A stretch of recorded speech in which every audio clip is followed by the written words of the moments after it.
જય સોમનાથ.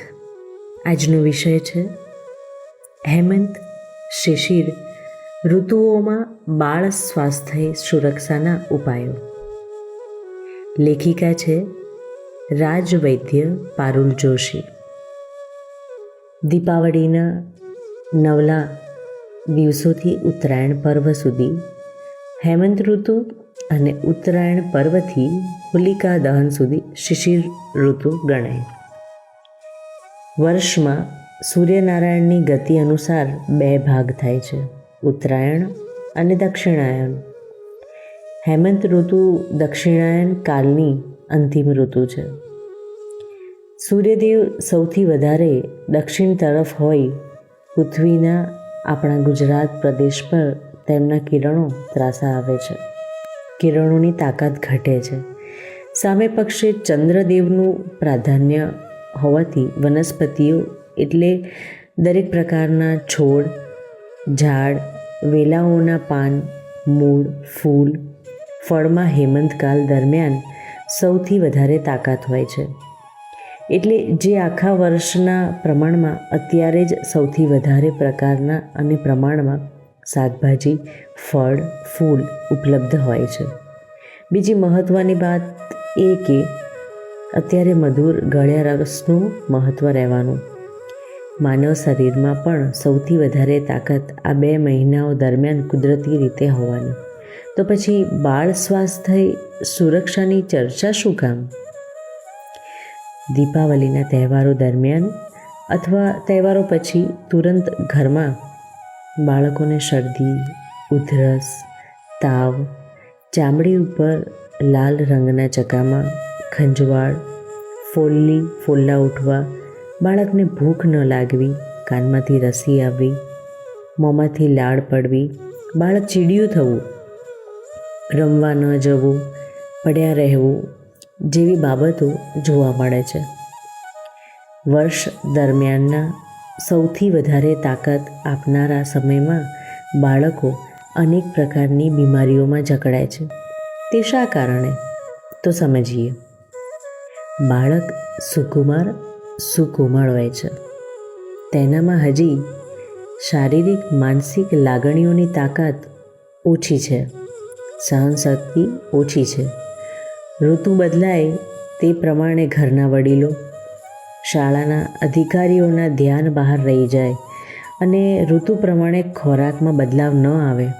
બાળક થાકી જાય, ઠંડુ વાસી પચવામાં ભારે અથવા તેને માફક ન આવે એવો ખોરાક કે પેય લેવામાં આવે, તેને ન ગમતા વાતાવરણમાં રહેવાનું આવે, ઊંઘ પૂરતી ન મળે, તેને અસુરક્ષિત હોવાનો અહેસાસ થાય, એવી સ્થિતિમાં બાળકે રહેવાનું આવે, પોતે ડરી જાય એવા બનાવો તેની આસપાસ બને, પછી તે ટીવીમાં હોય, મોબાઈલ પર કે વાસ્તવિક જીવનમાં, તેની અસર બાળકના મન મસ્તિત્વ પર પડે છે ને શરીરને નબળું પાડે છે.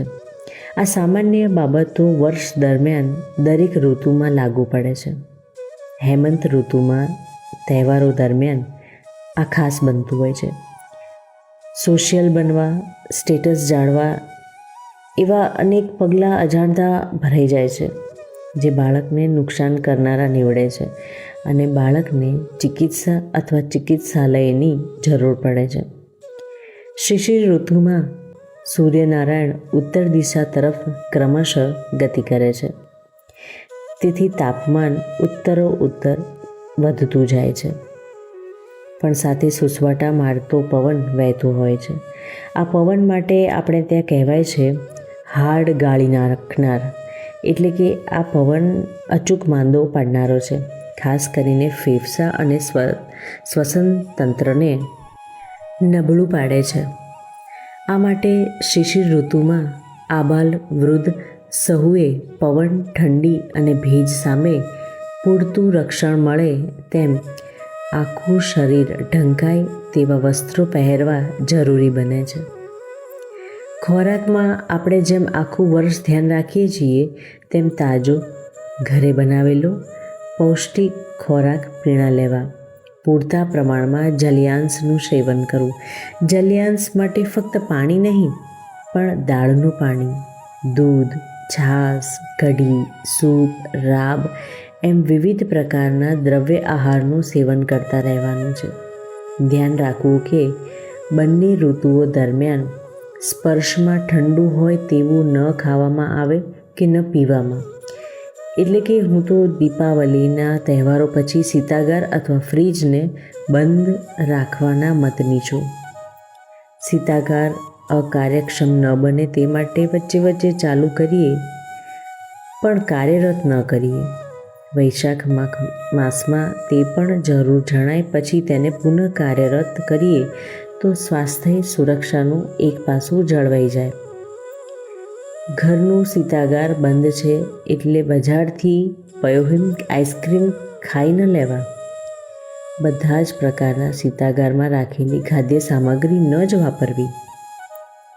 હેમંત કરતાં શિશિર ઋતુમાં ઠંડીનું પ્રમાણ અને તીવ્રતા વધારે હોવા સાથે સુસવાટા મારતો પવન પણ હોય છે. તેથી ભૂખ સમયસર અને વધારે લાગે છે. ખાધા પછી ગેસ થવાનું જણાય છે.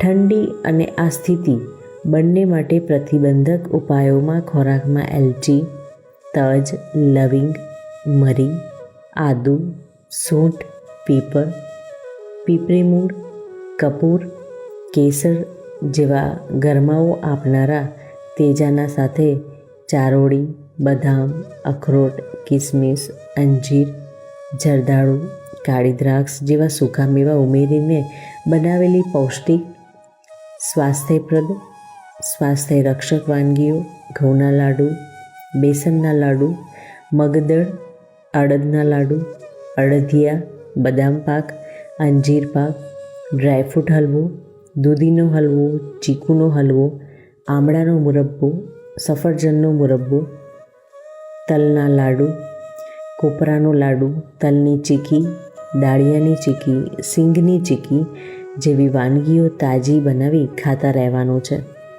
બાળકની ઉંમર, પાચન ક્ષમતા, ભૂખ, આદત, ગમા અણગમાને ધ્યાનમાં રાખીને જ આ પદાર્થો આપવા, જેથી અમૃતના ગુણ તેને મળે અને જે શક્તિ વર્ષ પર્યત ચાલે તેટલી એકત્ર કરવાની ભાવના છે તે સંપન્ન કરી શકાય.